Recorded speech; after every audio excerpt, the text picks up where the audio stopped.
बिस्मिल्लाहिर्रहमानिर्रहीम। अस्सलाम वालेकुम दोस्तों, बहनों, भाइयों और बुजुर्गों। आज की हम इस्लामी मालूमाती वीडियो में हम कुरान और हदीस की रोशनी में एक सवाल का जवाब दे रहे हैं कि ताबीन कौन थे और ताबीन के बाद आने वाले कौन हैं।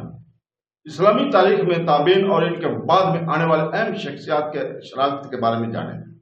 इस्लामी तारीख पर मजीद बसीरत अंगेज मवाद के लिए इस वीडियो को लाइक करें। ताबीन कौन है और ताबीन के बाद आने वाले कौन हैं।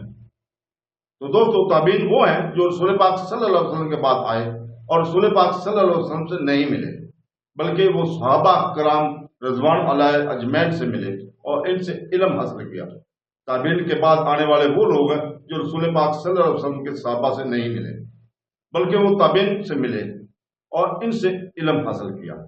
हदीस की इस्लाह में ताबी वो है जिसने सहाबी से मुलाकात की हो, लेकिन सही कौल के मुताबिक इसके साथ ज्यादा वक्त गुजारने की शर्त नहीं है। जो भी सहाबा से मिले और मुसलमान होकर फौत होगा वो ताबी है और इनमें से बाज दूसरों से अफजल है। हाफिज इब्न हजर रहमतुल्लाह अलैह ने कहा है, तभी वो है जो सहाबी से मिला हो।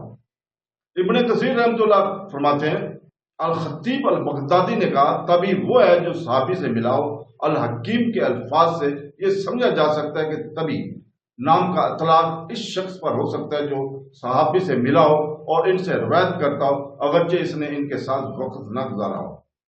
इराकी रहमतुल्लाह अलैह अपनी अल्फिया में कहते हैं, तभी वो है जिसने रसूल पाक सल्लल्लाहु अलैहि वसल्लम के साथ जाने वाले से मुलाकात की हो। ताबीन के बाद आने वाले वो हैं जो ताबीन से तो मिले लेकिन सहाबा कराम से नहीं मिले। ताबीन में से ऐसे लोग शामिल हैं जैसे साद बिन मस्सी, अरवा बिन ज़ुबैर, अल हसन बसरी, मुजाहिद इब्न जबीर, साद बिन जबीर, इब्न अब्बास के आजाद करदा गुलाम अकरमा और नाफा इब्न उमर का आजाद करदा गुलाम। ताबीन के बाद आने वालों में सूरी, मालिक, रबिया इब्न बरमज, हुसैन बिन साला, अब्दुल्ला बिन हसन, इब्न अब्नी लाला, इब्न शरबिया और ऐसे लोग शामिल हैं। बुखारी 3651 और मुस्लिम 2533 ने इब्न मसूद रज़ी अल्लाह ताला से रिवायत किया है कि रसूल पाक सल्लल्लाहु अलैहि वसल्लम फरमाए, बेहतरीन लोग मेरी नस्ल हैं, फिर इनके बाद आने वाले, फिर इनके बाद आने वाले, फिर ऐसे लोग आएंगे जिनकी गवाही इनकी कसम से पहले और इनकी कसम इनकी गवाही से पहले आएगी। नबी रहमतुल्लाह फरमाते हैं, सही कौल यह है कि इनकी नस्ल सहाबा कराम थी, दूसरी नस्ल ताबीन थी और तीसरी नस्ल ताबीन के बाद आने वाले थे।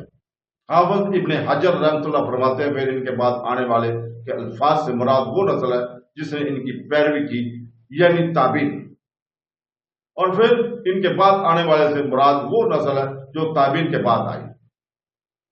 अल-कारी रहमतुल्लाह फरमाते हैं, स्यूती ने कहा, सही कौल यह है कि ये लफ्ज अल कुरान नस्ल की कोई मुद्दत मुतय्यन नहीं है।